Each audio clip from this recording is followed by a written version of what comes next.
Hey guys, I'm Andrew Henderson from Nomad Capitalist, nomadcapitalist.com, here in Ubud in Bali. My chief of staff sent me to Ubud, said, take a 1-week vacation, I want a full digital detox, don't check your email, you're gonna have the staff handle everything, but the joke's on him because the one thing that I can't stop thinking about, really no matter where I go in our business, is research and development. This is kind of like when a pharmaceutical company tests out a new drug. We're constantly testing out new stuff at Nomad Capitalist. I am the guinea pig of sorts, where we go around and we know what's needed to potentially open bank accounts, open new companies, get bank accounts for companies that people thought you couldn't get bank accounts for, second passports, all kinds of different things. We are always testing them. And when people ask, Andrew, what do you do when you travel around the world? This is really what I've done. It started out almost 11 years ago, looking out for this stuff for myself, and then became a blog, and is now something that we offer to help a very limited number of people do. So I wanted to make a little bit of a video about this because we do get a number of questions from people asking the details of how I operate, what I do. And so I wanted to talk about the research and development angle. A plurality of our audience here on YouTube is interested in second passports. And so I want to talk specifically about second passports and how the R&D process works for that. If you're interested in second passports and you just found our channel, we've got lots of videos on all kinds of different passport programs, so you'll definitely want to click the subscribe button and check all those out. But 11 years ago, there were not the resources that there are today for figuring out second passports, second residency programs, things like that. And so I had to go around and kind of meet different people, make contacts, and people have been my greatest asset over the years. Knowing the right people has been important. One of the things that I learned is that you can go to some of these offshore conferences. Having hosted several of these myself on a large scale, I realized that a lot of people who go there and who speak there really don't know that much of what they're talking about. You see guys who just started something 6 months ago and now they're experts on investing in rice plantations in Vanuatu or papaya plantations in Costa Rica. And so what I found is that what you really have to do if you want to get things done properly when it comes to passports, residencies, immigration is you have to go to the source. So one thing people will frequently complain to me about is, I tried to email 10 lawyers in this country and nobody got back to me.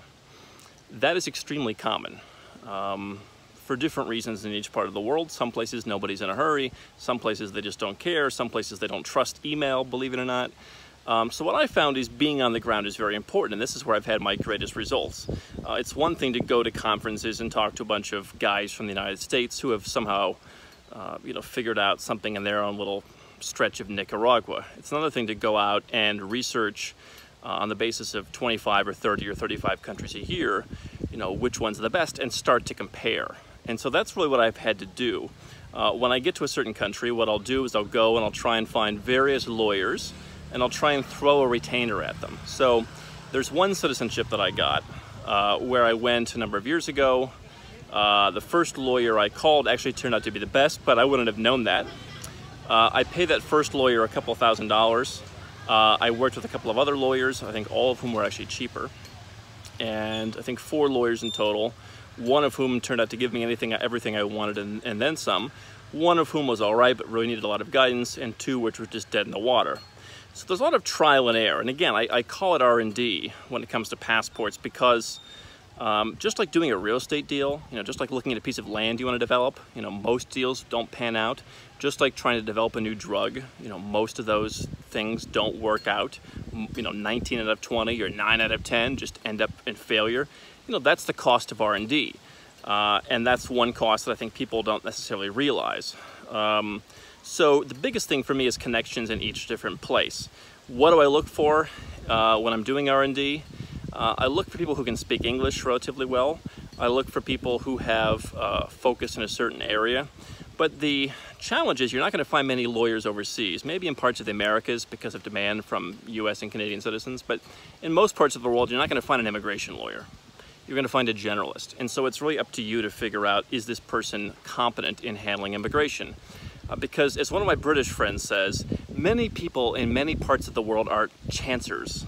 You know, they'll tell you everything. They'll tell you, of course it can be done, and then you go through the process and it can't be. I've heard a lot of stories about this regarding people who do the Panama Friendly Nations program. I know people who've lived in Panama physically for 10 or 15 years can't get their passports approved. I've heard people even in our comment section saying the same thing. I knew someone who went down to Dominican Republic. They said passport takes 1 year. Best law firm in town couldn't handle it. And so it's not necessarily about who's the most expensive or who's the most experienced or who has the best marketing. What it's about is just feeling it out, in my experience. It's one of those things where you really can't nail it down. It's like a dating process. You have to see if there's a chemistry, and then you just have to go with it and see how it goes. You've got to, you know, date a couple of different people and see how the process goes. And so my process for testing out new programs is just going and throwing money at people and sitting on them. And over the years, I've developed a series of standard procedures for how I want things done, for the certain types of questions to ask, and for comparisons that I want to make internally. So it's not really something that someone can just learn from a book. It's something that you have to do, you have to feel. But for me, research and development is very important when it comes to passports, because if you do follow the herd and go for that Panama Friendly Nations visa, and you think you're going to get your passport in 5 years, you may very well be sorely mistaken. That passport may never come. And so I think that, you know, someone who just quotes the law is what I found to avoid. I want someone who gets things done, and I found people around the world who do get things done. They're not always the top-rated firms, but they're people who, again, I've had chemistry with, and I've actually gotten the results. And actions, to me, speak louder than words. That's something that you really have to be on the ground to learn from. Obviously, that speaks to citizenship through naturalization, citizenship by exception, fast-track naturalization processes. I've actually created some of those types of processes myself, where you go to a country and you find out that they have a law that no one even really knew about that says, hey, you can be naturalized quickly if you do this. But the country never promoted it, and the lawyers aren't very tech savvy. They don't even answer email, so they never knew about it. But sometimes you'll go and you'll find that. And then it's a matter of saying, all right, does it really work in practice, or is the government just going to say, who cares if it's the law, we're not going to do it? So that's the kind of trial and error that goes into this stuff. Now, if you want to do some of the citizenship by investment programs, those are programs that there is less trial and error. You pay the money, you get your passport. But certainly, you know, how you go about it is important. Do you make the donation, or do you buy real estate? We've talked about that in a separate video. Who do you work with? Do you work with an on-the-ground lawyer, or do you work with a firm who coordinates it? One of the things that I see for people doing citizenship by investment in my field is they're often US citizens who want to renounce, and there's a whole set of other issues there. So having renounced my US citizenship, I know kind of how that process works and what to look out for on the tax side, the immigration side, what you need to know going forward. So I think that when it comes to second passports, you know, I've learned a lot over 11 years about what you need to know. And I wish I could say it's as easy as doing A, B, and C. For me, the best thing is someone has to be on the ground. When I started this, no one was really doing that. Nobody was aggregating this information. Now I do it, and I think that we're one of the only firms that actually does it. Rather than just chasing the programs that are widely publicized, we actually try and create legal opportunities in places that aren't as publicized and that are a bit under the radar. If you want help with that, you can go to our website, nomadcapitalist.com, and you can apply and get some help and get a passport and just shortcut the process. If you're looking to do your own R&D, I would say that the best thing to do is to buy a plane ticket and just kind of dive in and realize that the first 6 to 12 months, you're probably not going to get much done, or you're probably not going to get many results or anything underway, because you're not really going to have a full sense of what needs to be done. Again, can you go to Panama and find a lawyer to do friendly nations? Yes. Is that accomplishing your goal? Well, if you want a residence, maybe it is. If you want a tax strategy, it's accomplishing part of it, perhaps. But if you want a passport, I find what a lot of people who don't want to just spend the six-figure sum run into is they spend a lot of time running around chasing things that will never come about. And for the guy who sells you that residence, thinking you'll get a passport in 5 years, he won't have to answer for the next 5 years. So I prefer things that go a bit faster. I've spent a lot of time researching those, and I think that it's worth trying to speed the process up, whether you do that with someone's help or whether you do that by getting on a plane yourself and going to places and doing the research and digging through information. So if you want to find out more about second passports in general and just do some research, you can subscribe to our channel. We recommend you do that anyway. Lots of videos here.